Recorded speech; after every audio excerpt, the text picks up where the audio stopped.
कायदे से तो इस देश के सबसे बड़े महानायक बुद्ध, चंद्रगुप्त, अशोक होने चाहिए, क्योंकि बुद्ध ने अखंड भारत का सपना देखा। चंद्रगुप्त ने उस अखंड भारत के सपने को अपने बाहुबल बुद्धिबल से पूरा किया और अशोक ने उस राजनीतिक एकता या प्रशासनिक एकता को आत्मा प्रदान की।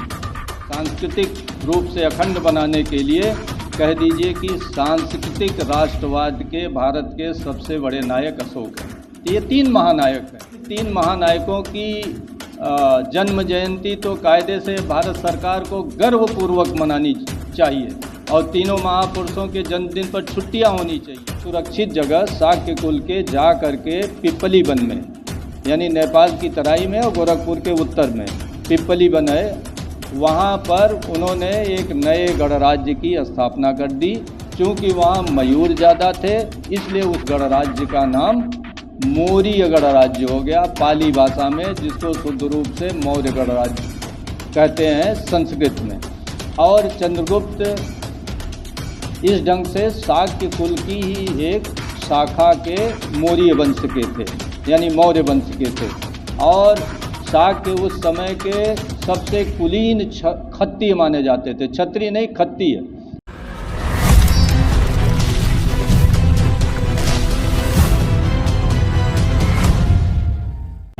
नमस्कार दोस्तों, मैं मनोज मौर्य और आप लोग देख रहे हैं सम्राट दस्तक। आपका स्वागत है हमारे चैनल सम्राट दस्तक में। आज की खास बातचीत में हमारे साथ बात करने के लिए मौजूद हैं तपेंद्र प्रताप साहू जी, जो कि पूर्व आईएएस और सम्यक पार्टी के संस्थापक हैं और पूर्व प्रथम राष्ट्रीय अध्यक्ष भी रह चुके हैं। तो आज इनसे हम इतिहास पे और तमाम बिंदुओं पर बात करेंगे। और इनका इलाहाबाद यूनिवर्सिटी में प्रथम श्रेणी के छात्र रहे हैं और इनका राजनीति और इतिहास पर गहरा अध्ययन है, जो कि इन चीज़ों को बारीकी से समझते हैं। तो आज उन सभी मुद्दों पर बात करेंगे और आज इस देश के महान प्रथम सम्राट चंद्रगुप्त मौर्य जी की जयंती भी है, तो उस पर भी बातचीत करेंगे। तो सर, आपका स्वागत है हमारे चैनल सम्राट दस्तक में। धन्यवाद मनोज जी। आपके सम्राट दस्तक के सभी दर्शकों को सादर अभिवादन। आज महान सम्राट चंद्रगुप्त मौर्य की जयंती है। अखंड भारत के निर्माता थे और देश के महानायक, महायोद्धा, देश के महान निर्माता, उनकी जयंती है। तो सभी देशवासियों को चंद्रगुप्त की जयंती पर मेरी ओर से हार्दिक शुभकामना और बहुत बहुत बधाई। तो सर, जैसा कि आज सम्राट चंद्रगुप्त मौर्य जी की जयंती पूरे देश में मनाई जा रही है, तो इस आप थोड़ा उनके इतिहास पर थोड़ा आप प्रकाश डालने की कोशिश करें कि जो सम्राट चंद्रगुप्त मौर्य थे उन्होंने इस देश के लिए क्या किया। देखिए, सम्राट चंद्रगुप्त मौर्य इस देश के वे पहले सम्राट हैं जिनका कि इतने बड़े विस्तृत भूभाग पर उन्होंने शासन किया जितना आज तक की न मुग़ल कर पाए न अंग्रेज़ कर पाए, और न आज स्वतंत्र भारत का भी उतना भौगोलिक क्षेत्रफल है। तो ये चक्रवर्ती सम्राट थे और अखंड भारत के निर्माता थे। आज उनकी जयंती मनाई जा रही है और वैशाख माह के कृष्ण पक्ष की यह अष्टमी है। वैशाख माह के कृष्ण पक्ष की अष्टमी को पूरे देश में चंद्रगुप्त की जयंती मनाई जाती है। हालांकि किसी ऐतिहासिक विवरण में इसी तिथि का उल्लेख नहीं है, लेकिन महापुरुष हैं, कोई न कोई तो हर व्यक्ति का जन्मदिन होता है।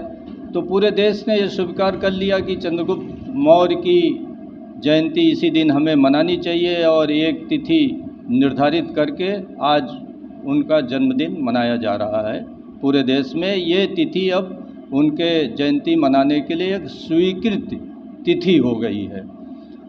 चंद्रगुप्त मौर्य, आप जानते हैं कि उस समय भारत पूरा विभिन्न खंडों में विभाजित था। तमाम जनपद थे, तमाम महाजनपद थे, तमाम गणतांत्रिक राज्य थे। तो टुकड़ों टुकड़ों में बटे इस राजनैतिक क्षेत्र को एक राजनीतिक सूत्र में बांधने की आवश्यकता थी। और आप जानते हैं कि भारत कितना बड़ा है, उसकी सीमाएं क्या हैं, उसकी आप चाहे सांस्कृतिक सीमा मान लीजिए, उसकी भौगोलिक सीमा मान लीजिए, उसकी राजनीतिक सीमा मान लीजिए, वो कितनी विशाल है, कितनी विशद है, कितनी अखंड है। ये एहसास पहली बार भगवान बुद्ध को बोध गया की धरती पर हुआ।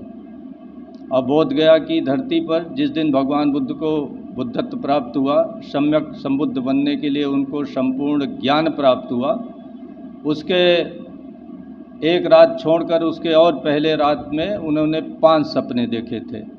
उसमें एक सपना उन्होंने देखा था कि वो एक ऐसे भूभाग पर लेटे हुए हैं जहाँ उनका सर जो है हिमालय पर है, उनके पैर समुद्र को छू रहे हैं, उनका एक हाथ भी समुद्र को छू रहा है और दूसरा हाथ भी समुद्र को छू रहा है। यानी जम्बू द्वीप का यही भौगोलिक वस्तुस्थिति है। और इस भौगोलिक वस्तुस्थिति पर बुद्ध छाए हुए हैं, यानी ये देश बुद्धमय होगा एक दिन। भगवान बुद्ध ने पहली बार इस देश में जम्बू द्वीप का, जो बाद में भारत शब्द जिसको दिया गया, जम्बू द्वीप का एक बृहद चित्र उनके दिमाग में आया। यानी जिसके उत्तर में हिमालय है, जिसके दक्षिण में समुद्र है, जिसके पूरब में भी समुद्र है और जिसके पश्चिम में भी समुद्र है। तो इतना विशाल भारत राजनैतिक रूप से एक हो, सांस्कृतिक रूप से एक हो, सामाजिक रूप से एक हो, ये बुद्ध का सपना था। और उस सपने को साकार करने के लिए भगवान बुद्ध ने इस पूरे देश में एक समता का वातावरण बनाने का प्रारंभ किया। और ये कहिए कि अपने धम्म देशना के माध्यम से पूरे देश में बुद्धमय भारत बनाने का अर्थ हुआ समता का भारत, करुणा का भारत, मैत्री का भारत, जहाँ मानव मानव समान है, जहाँ सामाजिक विषमता नहीं है, सामाजिक असमानता नहीं है, जहाँ धर्म और आध्यात्म और राजसत्ता पर सबको पहुँचने का अवसर मिले। इसलिए भगवान बुद्ध ने अजातशत्रु के समय पाटलिपुत्र को ये आशीर्वाद दिया था कि एक समय ऐसा आएगा जब पाटलिपुत्र दुनिया का सबसे बड़ा एक साम्राज्य स्थापित करेगा। और स्थापित किया भी उन्होंने। बाद के राजाओं ने, जैसे महापद्मनंद हुआ, नाई बिरादरी के थे, ब्राह्मणी व्यवस्था के अनुसार शूद्र थे, तो ब्राह्मणी व्यवस्था में तो जो नरेटिव है उसके अनुसार शूद्र को राजा नहीं होना चाहिए। लेकिन ब्राह्मण लोग इतना प्रभावशाली नहीं थे, उनकी विचारधारा इतनी प्रभावशाली नहीं थी कि वो देश की राजनीतिक सत्ता पर कौन बैठेगा कौन नहीं बैठेगा ये उस समय तय करते। इसलिए आप देखिए कि इस देश में जितने महान सम्राट हुए सब गैर ब्राह्मण व्यवस्था के हुए। उन्होंने ब्राह्मणों का भी सम्मान किया, ब्राह्मणों की इज्जत की, लेकिन संपूर्ण ब्राह्मण व्यवस्था को उन्होंने न लागू किया, न एक्सेप्ट किया, और न ब्राह्मणवाद या ब्राह्मणी संस्कृति या ब्राह्मणी सोच विचारधारा इतनी मजबूत थी कि वो लागू कर पाते। तो महापद्मनंद पहली बार हुआ, नाई बिरादरी का था, और उसने अपने बुद्धिबल से, बाहुबल से, उसने अपनी प्रशासनिक क्षमता से, दक्षता से एक अखंड भारत के निर्माण की शुरुआत की। और जो तमाम जनपदों, महाजनपदों, गढ़ राज्यों में विभाजित पूरा ये जम्बूद्वीप था, जिसका अखंड सपना, एक अखंड भौगोलिक राजनीतिक सपना भगवान बुद्ध ने देखा था, ऐसे राजनीतिक भूभाग को एक करने की शुरुआत महापद्मनंद ने की। और नंदवंश बहुत थोड़े समय तक रहा, लगभग 50 साल के आसपास रहा, और 50 साल बाद इस देश में 321 ईसा पूर्व में चंद्रगुप्त नाम का एक बेहद बुद्धिमान, बेहद प्रतिभाशाली, बहुत जिनकी एक बड़ी राजनीतिक दृष्टि थी, जो भगवान बुद्ध का जो सपना था उसके अनुसार भारत का राजनीतिक नक्शा बनाने को आतुर थे। और उसके पहले बौद्ध धर्म ने नींव भी डाल रखी थी। नींव इसलिए डाल रखी थी कि भाई बौद्ध धर्म ने शिक्षा का द्वार सबके लिए खोल दिया, समानता का द्वार खोल दिया, सब राजा बन सकते हैं, सब भिक्षु बन सकते हैं, सब कुछ भी कर सकते हैं, कोई भी व्यक्ति कुछ भी कर सकता है। और उसी नरेटिव का ये कारण था कि इस देश का प्रथम सम्राट नाई बिरादरी का हुआ, जिसको ब्राह्मण व्यवस्था में शूद्र कहा जाता है। लेकिन बुद्ध की व्यवस्था में तो न शूद्र है कोई, न कोई ब्राह्मण है, न कोई क्षत्रिय है, न कोई वैश्य है, वहाँ सभी इंसान हैं। और इंसान अपनी प्रतिभा, क्षमता, योग्यता, बुद्धिबल के अनुसार कुछ भी प्राप्त कर सकता है। तो ये भगवान बुद्ध के धम्म देशना से पूरे देश में एक ऐसा माहौल बना था। और समानांतर जो जैन धर्म था उसमें भी वर्ण व्यवस्था नहीं थी। महापद्मनंद जैन धर्म का अनुयायी था। तो जैन धर्म, बौद्ध धर्म दोनों ने एक समता में सामाजिक व्यवस्था बनाने की कोशिश की, जिसका राजनीति पर भी असर हुआ। और जब अखंड समाज होगा तो अखंड राजनीति अपने आप स्थापित हो जाएगी। तो महापद्मनंद ने अखंड भारत की शुरुआत की। और जब चंद्रगुप्त मौर्य आए, जब उन्होंने सेना को संगठित करके और पूरे देश को एक राजनीतिक एकता में बांटने का कार्य प्रारंभ किया, तो उन्होंने नंद वंश को परास्त करके, जो अंतिम राजा घनानंद था, उन्होंने पटना पर कब्जा किया और इतना बड़ा विशाल राजनीतिक उन्होंने देश बनाया, अखंड देश बनाया, जिसमें आज का आधा अफगानिस्तान, पूरा पाकिस्तान, पूरा बांग्लादेश, पूरा भारत और नेपाल की आदि जो तराई का क्षेत्र था वो भी सम्मिलित था। इतना बड़े भारत का राजनीतिक नक्शा आज तक नहीं बन पाया जो सम्राट चंद्रगुप्त ने बनाया। तो ये चंद्रगुप्त की कायदे से जो लोग अखंड भारत की बात कर रहे हैं, हम लोग अखंड भारत की बात करते भी हैं, भारत की विशालता की बात करते हैं, तो इस देश को राजनीतिक विशालता जो इसका पूरा स्वरूप था उसको एक राजनीतिक सूत्र में और एक बेहतर शासन प्रणाली देने का कार्य का शुरुआत चंद्रगुप्त ने किया। महापद्मनंद ने, जैसे पहले छोटे छोटे राज्य थे, पहले लोग अगर जीत भी लेते थे महापद्मनंद के पहले, तो उनको वहाँ का राजा घोषित करके भाई अधीनता स्वीकार कर लो, आप अपना राज भी चलाते रहो। लेकिन महापद्मनंद को कहा जाता है सर्वक्षत्रांतक, यानी सभी क्षत्रियों का उसने अंत कर दिया। क्षत्रिय माने जो उस समय का शासक वर्ग था, वो खत्तीय शब्द है जिसका संस्कृत में अनुवाद करके क्षत्रिय बना दिया जाता है। तो जितने शासक वर्ग थे सबको समाप्त करके एक केंद्रीकृत व्यवस्था लागू की। और केंद्रीकृत व्यवस्था लागू की तो पढ़े लिखे लोगों की बहुत ज़रूरत थी, और पढ़े लिखे लोगों का समाज, बुद्ध ने जो शिक्षा का द्वार सबके लिए खोला, जितने बौद्ध विहार थे सब शिक्षा के केंद्र बन गए, छोटे बड़े जितने थे महाविहार विश्वविद्यालय बन गए। तो इतने पढ़े लिखे लोग आज जिसे बहुजन कहते हैं, 85% लोग कहते हैं, भगवान बुद्ध के जन्म के बाद इन 85% लोगों के बीच से तमाम पढ़े लिखे, योग्य, प्रतिभाशाली, शिक्षित लोग पैदा हुए, जो देश की राजनीति को, देश की धर्म व्यवस्था को, देश के आध्यात्मिक व्यवस्था को, देश की सामाजिक व्यवस्था को एक जिसको कहते हैं एक स्वर्णिम भारत, एक समतामय भारत बनाने में सक्षम थे। और महापद्मनंद एक ऐसा व्यक्ति था, उसने शुरुआत किया कि पहली बार भारत में, चीन ने तो बाद में शुरू किया, उसने शुरुआत की कि सिर्फ परीक्षा के माध्यम से अधिकारियों का चयन होगा। ये महापद्मनंद ने शुरू की केंद्रीकृत साधन, उसको चंद्रगुप्त मौर्य ने आगे अनुकरण किया और उसको और भी विस्तृत किया और सूक्ष्म किया और मजबूत किया, और पूरे देश में एक अखंड राजनीतिक भौगोलिक इकाई स्थापित की, और उस राजनीतिक इकाई को एक मजबूत केंद्रीय शासन व्यवस्था दी। ये बहुत बड़ी बात थी उस समय, बहुत बड़ी बात थी। जैसा कि सर आपने सम्राट चंद्रगुप्त मौर्य जी का इतना सारा इतिहास बताया, कहीं ना कहीं सम्राट चंद्रगुप्त मौर्य अपने टाइम के बहुत शक्तिशाली और आज के टाइम के भी देखा जाए तो उनके ऐसा कोई योगदान नहीं हुआ है। तो उन्होंने इस देश को अखंड भारत बनाया। आज की जो सरकारें हैं अखंड भारत बनाने की बात तो करती हैं, पर जो सम्राट चंद्रगुप्त मौर्य का इतिहास है उसकी बात नहीं करती हैं कि सम्राट चंद्रगुप्त मौर्य ने क्या किया हमारे देश के लिए। कायदे से तो इस देश के सबसे बड़े महानायक बुद्ध, चंद्रगुप्त, अशोक होने चाहिए, क्योंकि बुद्ध ने अखंड भारत का सपना देखा।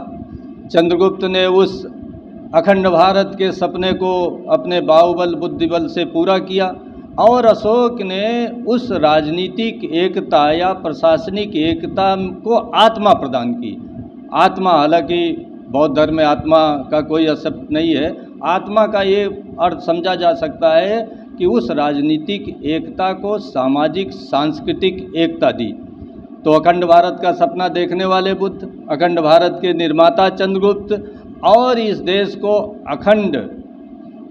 अखंड रूप से सामाजिक सांस्कृतिक रूप से अखंड बनाने के लिए कह दीजिए कि सांस्कृतिक राष्ट्रवाद के भारत के सबसे बड़े नायक अशोक हैं। तो ये तीन महानायक हैं। तो इन तीन महानायकों की जन्म जयंती तो कायदे से भारत सरकार को गर्वपूर्वक मनानी चाहिए, और तीनों महापुरुषों के जन्मदिन पर छुट्टियां होनी चाहिए, राष्ट्रीय उत्सव होना चाहिए इन तीनों महापुरुषों पर। लेकिन अब कुछ लोगों को उस इतिहास से एलर्जी है, उस इतिहास से वो दूर वर्तमान पीढ़ी को करना चाहते हैं और मिथक को इतिहास बनाना चाहते हैं, और जो असली इतिहास है उसको छुपाना चाहते हैं, और 1000 साल तक छुपाया भी। अगर अंग्रेज ना आए होते तो आप जानते क्या कि इस देश में बुद्ध भी थे, अशोक भी थे, चंद्रगुप्त भी थे? न जान पाते ना। जैसा कि सर जो यूनान से आया सिकंदर, उसको हमारे देश के लोगों ने इतिहास में महान लिख दिया, और हमारे देश के सबसे शक्तिशाली सम्राट चंद्रगुप्त मौर्य का इतिहास बताने से ये लोग क्यों कतराते हैं? भाई ऐसा है कि यूनानियों के यहाँ इतिहास लिखने की परंपरा थी। उनके यहाँ पठन पाठन की, इतिहास की, जाग्रफी की, जितने ये सेकुलर सब्जेक्ट हैं उसके पठन पाठन की वहाँ बड़ी व्यवस्था थी। वहाँ बहस हुआ करती थी खुलेआम। उनके जितने प्लेटो अरस्तु रहे सब खुलेआम टहलते थे और सब लोगों को संवाद करने के लिए इनवाइट करते थे। हमारे यहाँ भारत में तो इस टाइप की परंपराएं नहीं रही ना। ये परंपरा तो बुद्ध ने शुरू की कि आइए यहाँ बैठिए, अनुभव करिए, और जो नहीं समझ में आ रहा है वो पूछिए भी। तो ये परंपरा तो बाद में बुद्ध ने शुरू की, और यूनान में इतिहास लिखने की एक परंपरा थी।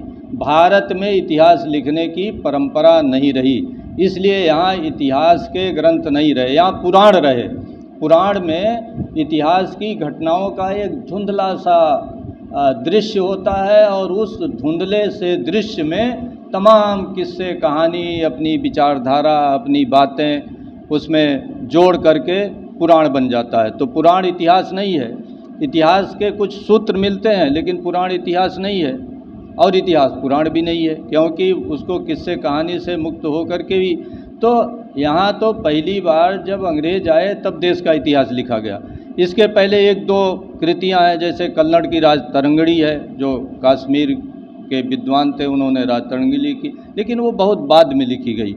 यहाँ मुस्लिम आए, उन सब ने इतिहास लिखा। यहाँ के तमाम शासक थे जिन्होंने अपनी आत्मकथाएं लिखी, मुस्लिम शासकों ने। लेकिन भारत में इतिहास लिखने की परंपरा नहीं थी, और समकालीन जो महापुरुषों पर जो कुछ कृतियां बाद में लिखी भी गई, तो उसमें इतिहास, मिथक और तमाम चीज़ों का मिश्रण है, जिसको अलग करके हम इतिहास बना सकते हैं। जैसा कि सर हमारे देश के बहुत सारे लोग नहीं जानते कि दुनिया की सबसे बड़ी शादी और इंटरनेशनल शादी किसने की, थोड़ा आप उस पर भी रिकॉर्ड डालने की कोशिश करें। देखिए ऐसा है, ये बड़ा विवादास्पद विषय है। जो संधि हुई थी वो संधि ये हुई थी कि यूनानियों और भारतीयों में अगर शादी संबंध होते हैं तो वैध माने जाएंगे। ये एक प्रकार का एग्रीमेंट था, एक कॉन्ट्रैक्ट था। लेकिन अब इस कॉन्ट्रैक्ट के तहत किसने किसने शादी की, कितनी भारतीय लड़की यूनानियों को ब्याही गई, कितनी यूनानी लड़की भारतीयों को ब्याही गई, चंद्रगुप्त के परिवार में कोई ब्याही गई कि भी नहीं ब्याही गई, सेल्यूकस की पुत्री ब्याही गई कि नहीं ब्याही गई, इसका यूनानी इतिहास में या भारतीय इतिहास में कोई विवरण नहीं मिलता है। बाद में लोगों ने इसी एक मर की दोनों में वैवाहिक संबंध के लिए एग्रीमेंट हुए, ये एक किस्सा कहानी डेवलप कर दिया गया कि एक हेलेना नाम की यूनानी कन्या से सेल्यूकस ने शादी की। इसका कोई ऐतिहासिक प्रमाण नहीं है, लेकिन ये बड़ी बात है कि यूनानियों और भारतीयों में शादी हो, तो शादी जब होगी तो इधर की लड़कियां उधर, उधर की लड़कियां इधर आएगी, तो ये भी बड़ी बात थी, ये बड़ी बात थी ना।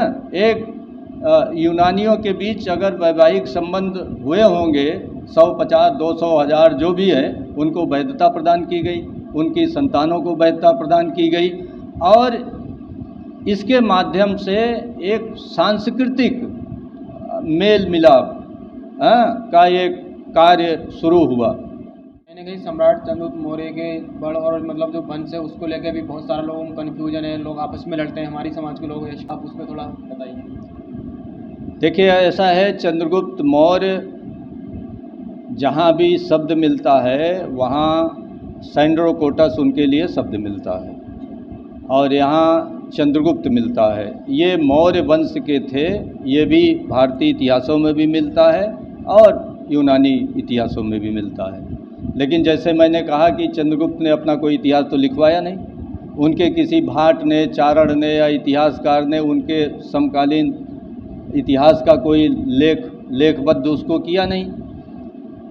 लेकिन चंद्रगुप्त मौर्य शुद्ध रूप से खत्ती वर्ण के थे। आप खत्ती समझो, खत्ती और क्षत्रिय दोनों शब्द अलग अलग हैं। खत्ती का अर्थ हुआ खेत वाले, बड़े बड़े जैसे जमींदार नहीं होते, ऐसे खत्ती माने खेत वाले, और क्षत्रिय वर्ण व्यवस्था का ये शब्द है। तो ये क्षत्रिय नहीं थे बल्कि ये खत्तीय थे। तो एक तो क्षत्रिय मानने की एक गलत धारणा है। दूसरे, आप जानते हैं कि ये मौर्य शब्द आया कहाँ से। मौर्य शब्द इस ढंग से आया कि आप रोहिणी नदी के किनारे अगर आप जाएं सिद्धार्थनगर और महाराजगंज, तो वहाँ एक रोहिणी नदी बहती है, ठीक, जहाँ कपिलवस्तु राज्य था। तो रोहिणी नदी के दोनों किनारे एक तरफ शाक्यगढ़ राज्य, एक तरफ कोलीगढ़ राज्य बड़ा था, और दोनों के शाक्य लोग ही थे, यानी दोनों में शाक्य थे। जैसे रामगंगा के एक तरफ कुशवाहों का या मौर्यों का एक गढ़ राज्य हो और रामगंगा के उस तरफ एक गढ़ राज्य हो, दोनों गढ़ राज्य शाक्यगढ़ राज्य थे। प्रसेनजीत का लड़का विदुडब, जिसके साथ थोड़ा छल कपट हुआ था कि उसकी माँ जो है वो दासी थी, और प्रसेनजीत शाक्य कुल में शादी करना चाहते थे, तो शाक्य कुल के लोग बड़े अहंकारी या स्वाभिमानी जो भी कह लीजिए, उन्होंने अपनी असली पुत्री न दे करके दासी की पुत्री के साथ शादी करा दिया, उससे विदुडब पैदा हुआ। तो विदुडब को ये आक्रोश था कि शाक्यों ने हमारे साथ छल कपट किया। बाद में उन्होंने शाक्यों को सबक सिखाने के लिए आक्रमण किया 3 बार। तो उस 3 आक्रमण में बुद्ध जी हस्तक्षेप किए, और भगवान बुद्ध के हस्तक्षेप के कारण वो आक्रमण रुक गया। लेकिन उस आक्रमण 3 बार के आक्रमण की उसमें कि फिर कभी कर सकता है। कुछ लोग सुरक्षित जगह शाक्य कुल के जा करके पिपली वन में, यानी नेपाल की तराई में और गोरखपुर के उत्तर में पिपली वन है, वहाँ पर उन्होंने एक नए गणराज्य की स्थापना कर दी। चूँकि वहाँ मयूर ज़्यादा थे, इसलिए उस गणराज्य का नाम मौर्य गणराज्य हो गया पाली भाषा में, जिसको शुद्ध रूप से मौर्य गणराज्य कहते हैं संस्कृत में। और चंद्रगुप्त इस ढंग से शाक्य कुल की ही एक शाखा के मौर्य वंश के थे, यानी मौर्य वंश के थे। और शाक्य उस समय के सबसे कुलीन खत्ती माने जाते थे। क्षत्रिय नहीं, खत्ती है। खत्ती माने खेत वाले। भगवान बुद्ध ने भी कहा है कि आप भी खत्ती हो, मैं भी खत्ती हूँ, यानी आप भी खत्तीय वर्ण के हो, वर्ण माने समाज के हो, और मैं भी खत्तीय समाज का हूँ। बाद में खत्तीय को क्षत्रिय कर दिया गया, तो जितने शासक थे वो क्षत्रिय हो गए। तो कुछ चंद्रगुप्त को क्षत्रिय बता देते हैं। वास्तव में जो शाक्य कुल था वो वर्ण व्यवस्था नहीं मानता था। तो जो वर्ण व्यवस्था नहीं मानते तो उसमें से क्षत्रिय कहाँ से आ गए हैं भाई? जैसे कबायली तमाम कबायली है ना, आदिवासी, उनके यहाँ वर्ण व्यवस्था नहीं है, न कोई ब्राह्मण है, न उनके बीच न कोई क्षत्रिय है, न वैश्य है, न कोई शूद्र है। सब काम उसी कबीले के लोग कर रहे हैं। उसी में से ओझा भी है, उसी में से गुरुजी भी है, उसी में से वैद्य भी है, उसी में से लकड़ी का भी काम करने, और वो बदलता रहता है। तो ये कबायली समाज के शाक के लोग थे, और वही एक कबायली समाज मौर्य गणराज्य की वहाँ स्थापना हो गई। और बुद्ध जी का जब परिनिर्वाण हुआ है तो उस समय तक मौर्य गणराज्य अस्तित्व में आ चुका था। हैं, मौर्य गणराज्य माने जहाँ मोर ज़्यादा थे तो उसका नाम मयूर से मौर्य हो गया। हैं, और भगवान बुद्ध की अस्थियों में जो बंटवारा हुआ उसमें तमाम लोग आए। मौर्य गणराज्य के शासकों को देर से सूचना मिली, वो देर से आए तो कुछ बचा नहीं था, तो राख उठा कर ले गए। तो राख उठा कर ले गए तो अंगारा राम, एक बहुत बड़ा स्तूप मौर्य गणराज्य में मौर्यों ने बनवाया, जो आज तक सबसे सुरक्षित स्तूप है। पिपरवा कभी जाइए तो वहाँ पर पिपली वन है वहाँ पर। तो इस ढंग से मौर्य कुल खानदान एक वर्ण व्यवस्था का हम विरोध नहीं कर सकते, क्योंकि वर्ण व्यवस्था जब थी ही नहीं तो उसका किस चीज़ का विरोध। यानी वो क्षत्रिय लोग थे, समतावादी समाज के थे, जहाँ उस समय वर्ण व्यवस्था का कोई नाम निशान नहीं था। वर्ण व्यवस्था वो जानते भी नहीं थे। हैं, क्षत्रिय लोग थे और उसी क्षत्रिय कुल खानदान के थे।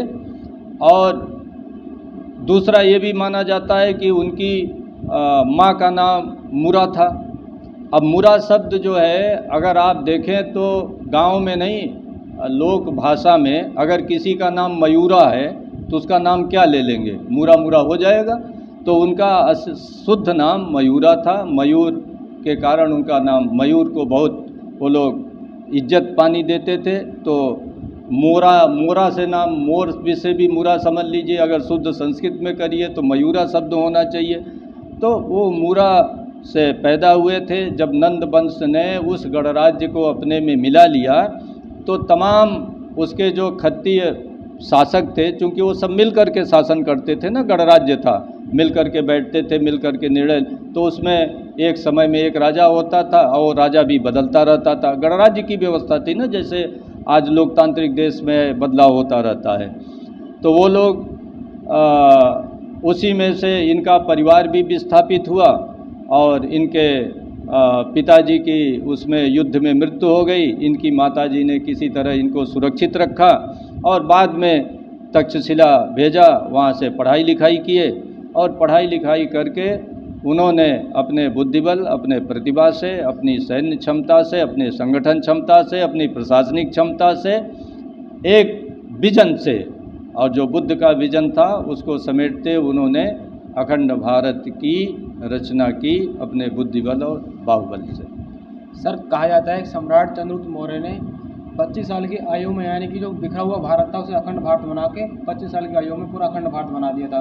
आज के युवाओं को उनसे क्या प्रेरणा लेनी चाहिए? देखिए, सम्राट चंद्रगुप्त जो उनके पैदा होने की तिथि है लगभग वो 340 ईसा पूर्व से 350 ईसा पूर्व के बीच मानी जाती है कहीं। तो अगर उसको 350 ईसा पूर्व मान लीजिए तो 326 ईसा पूर्व में वो सिकंदर से मिले, तो उस समय कितने साल के रहे होंगे? 24 साल के। और 321 ईसा पूर्व में वो भारत के, अखंड भारत के सम्राट, यानी 24 साल मिलने के बाद 3 साल बाद, 26 नहीं 5 साल बाद, 5 साल बाद 26 से 21, यानी उस समय रहे होंगे ये 29 साल के। अगर इनका जन्म तिथि मान लिया जाए 40 और इनका 50 मान लिया जाए तो ये रहे होंगे 39 ईयर्स के।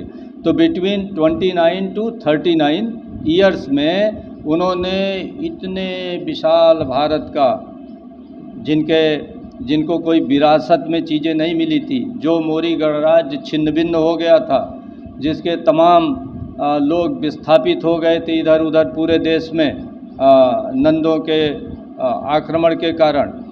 तो ऐसा व्यक्तित्व अपने बलबूते इस देश को राजनीतिक एकता दिया, वो भी 29 साल की अवस्था में। तो ये युवाओं को एक प्रेरणा मिलती है। लेकिन आज लोकतांत्रिक देश है। आज आप तलवार के बल पर सेना संगठित करके चंद्रगुप्त नहीं बन सकते। हमारे बीच बहुत से लोग चंद्रगुप्त बने टहल रहे हैं, बहुत से लोग अशोक बने टहल रहे हैं। ये लोकतंत्र है। लोकतंत्र सामूहिकता का नाम है। यहाँ लोकतांत्रिक ढंग से, सामूहिक ढंग से आप अखंड भारत का निर्माण कर सकते हैं। और सामूहिकता का अर्थ हुआ लोकतांत्रिक राजनीति। और लोकतांत्रिक राजनीति में सबको लेकर चलना पड़ेगा, सबका समावेश करना पड़ेगा, सबको राष्ट्रीय अध्यक्ष बनाना पड़ेगा, सबको मुख्यमंत्री बनाना पड़ेगा, सबको प्रधानमंत्री बनाना पड़ेगा। अगर आज मौर्य समाज का कोई युवा ये सपना देख रहा है कि हम फिर से मौर्य साम्राज्य की स्थापना कर लेंगे, तो ये मूर्खतापूर्ण बात है और ये संभव नहीं है। और तमाम लोग चंद्रगुप्त बने टहल रहे हैं, अशोक बने टहल रहे हैं और मंचों पर कहते हैं पैदा हो गए हमारे बीच चंद्रगुप्त और अशोक। अरे भाई, ये लोकतांत्रिक देश है। आप प्रधानमंत्री कैसे बनोगे? इस देश का शासक कैसे बनोगे जब आपके पास पूरे देश की एक राजनीतिक दल हो ना? अब पूरे देश का राजनीतिक दल कब होगा? एक क्या मौर्य बिरादरी से आप बना लोगे? उत्तर भारत में मौर्य बिरादरी मान लो 7% 8% जो भी हो, तो क्या उससे आप एक राजनीति खड़ी कर लोगे? लोकतंत्र में एक पार्टी खड़ा करके आप ही प्रधानमंत्री, आप ही राष्ट्रीय अध्यक्ष, वो भी मौर्य भी नहीं, एक व्यक्ति। आप मौर्य समाज में जितनी पार्टियां बनी हुई हैं, आज तक राष्ट्रीय अध्यक्ष कोई बदला? और सब सम्राट चंद्रगुप्त अखंड भारत का निर्माण कर रहे हैं। तो ये मूर्खतापूर्ण बातें हैं। देखिए, ऐतिहासिक व्यक्तित्वों से, उनके कृतित्व से क्या सीखना है, क्या नहीं सीखना है, ये भी आज के संदर्भ में तय होना चाहिए ना। आज के संदर्भ में आप चंद्रगुप्त जैसी बुद्धि और ये है तो आप संगठित करो ना, लोकतांत्रिक ढंग से संगठित करो। और संगठित का अर्थ नहीं हुआ कि आप ही नेता होंगे। तमाम प्रतिभाशाली हैं, ये लोकतांत्रिक भारत है। इसमें हर जात में तमाम प्रतिभाशाली लोग हैं, हर परिवार में तमाम प्रतिभाशाली लोग हैं। ऐसा थोड़ी है कि रामलाल प्रतिभाशाली है, फिर रामलाल का लड़का है, फिर रामलाल का नाती है। ये लोकतंत्र में नहीं चलेगा। अगर उनसे प्रेरणा लेना हो तो ये लेना है कि कैसे बुद्ध ने भारत का, अखंड भारत का सपना देखा, चंद्रगुप्त ने कैसे बुद्धि और उसको राजनीतिक एकता दी, तो आप भी राजनीतिक एकता दीजिए ना। पूरा एक ऐसी पार्टी बनाइए जिसमें सब लोगों को साथ लेकर चलिए, त्याग कीजिए। और चंद्रगुप्त के व्यक्तित्व से त्याग सीखना चाहिए। त्याग कितना बड़ा आप बताऊं? इतिहास में शायद ऐसा कोई उदाहरण मिलेगा। इसके पहले नंद वंश के पहले जितने शासक रहे, सब के बेटों ने राजा को जेल में या तो डाल दिया और या तो हत्या करके कुर्सी हथियाई। बाद में भी ऐसा हुआ। लेकिन सम्राट चंद्रगुप्त का एक महान आदर्श हम लोगों के सामने है कि वो 297 ईसा पूर्व में, अब अगर वो 2040 में पैदा हुए तो 297 में कितने साल के रहे होंगे? मतलब 60 और 3 63। और अगर 50 में पैदा हुए तो 50 और 3 53, यानी 63 साल का भी व्यक्ति आज हमारे देश में 80 साल के लोग हैं, फिर भी तृष्णा नहीं मर रही है। आदमी प्रधानमंत्री और बनने की ख्वाहिश में लगा हुआ है। वो चंद्रगुप्त मौर्य 53 वर्ष की अवस्था में अपने बेटे बिंदुसार को राजपाट सौंप करके जैन साधु बन गए। ऐसा कोई उदाहरण दुनिया में है? भारत में कोई ऐसा उदाहरण कोई बता दे? नहीं है, कोई नहीं है। वो आदर्श तो उनके नाती अशोक भी नहीं अपना पाए। वो तो वृद्धावस्था तक मतलब राजा बने रहे। हाँ, और शायद अपने शारीरिक रूप से सक्षम होते ही अपनी किसी योग्य उत्तराधिकारी को बना देते तो शायद हो सकता है मौर्य वंश कुछ और समय तक चलता। तो एक उदाहरण है कि वो जैन मुनि हो करके दक्षिण भारत में चले गए। जैन मुनि भद्रबाहु के साथ, और कर्नाटक में जो श्रवण बेलगोला है, जो चंद्रगिरी की पहाड़ी है, वहाँ चंद्रगुप्त का एक स्मारक भी बना हुआ है। ये भी दुर्भाग्य है। वहाँ तो इतना भव्य स्मारक होना चाहिए कि पूरे दुनिया से लोग आकर के उसको देखें। लेकिन अखंड भारत का निर्माता जहाँ पैदा हुआ वो भी स्मारक कहीं नहीं उसके नाम पर। पाटलिपुत्र में कोई स्मारक नहीं जहाँ जहाँ उसकी राजधानी थी, उसकी स्मारक वहाँ भी नहीं जहाँ उन्होंने अंतिम देह त्याग किया। जैन मुनि जानते हो कैसे देह त्याग करते हैं, वो उपवास करते हैं और खाना पीना छोड़ करके अपना देह त्याग कर देते हैं। तो जैन साधु के रूप में चंद्रगुप्त मौर्य परिनिर्वाण को प्राप्त हुए। तो ये बड़ा आदर्श था, बहुत बड़ा आदर्श था। तो उस आदमी के अगर कृतित्व व्यक्तित्व का आप मूल्यांकन करें तो कितनी अनंत ऊर्जा थी, कितनी तीक्ष्ण मेधा थी, कितनी बड़ी संगठन क्षमता थी उनके अंदर, और कितना बड़ा त्याग भी था। त्याग भी देखिए ना, आज आपकी पार्टी में समाज की भी पार्टी में एक भी राष्ट्रीय अध्यक्ष बता सकते हो जो पद अपना छोड़ा हो? हैं? बैकवर्ड दलित में बता सकते हो किसी ने छोड़ा हो? और उन्होंने जिस साम्राज्य की स्थापना खुद की हो, और बुढ़े भी नहीं थे, 63 साल का आदमी या 53 साल जो भी मान लो, उतने अवस्था का आदमी बुढ़ा हो जाता है क्या? हैं? लेकिन उन्होंने अपने बेटे को राजभार सौंप करके और चले गए जैन साधु होकर। तो एक बड़ा आदर्श चंद्रगुप्त ने स्थापित किया, निर्माण का, राजनीति का, प्रशासनिक व्यवस्था का, सैन्य संगठन क्षमता का, और एक बहुत बड़े आध्यात्मिक त्याग का, आध्यात्मिक मार्ग का भी। जैसे लोग कहते हैं ना कि त्याग के साथ भोग करना चाहिए, तो ये शब्द नहीं, उन्होंने अपने जीवन में उसको उतारा। तो आपने देखा कि हमारे साथ बात कर रहे थे तपेंद्र साग जी, जो कि पूर्व IAS हैं। इन्होंने इतिहास पे बहुत अच्छे से मतलब अपना बयान दिए, और इन्होंने इतिहास की बहुत अच्छी जानकारी है। मिलते हैं आपसे फिर किसी नेक्स्ट वीडियो साथ। इस वीडियो में बस इतना ही, धन्यवाद।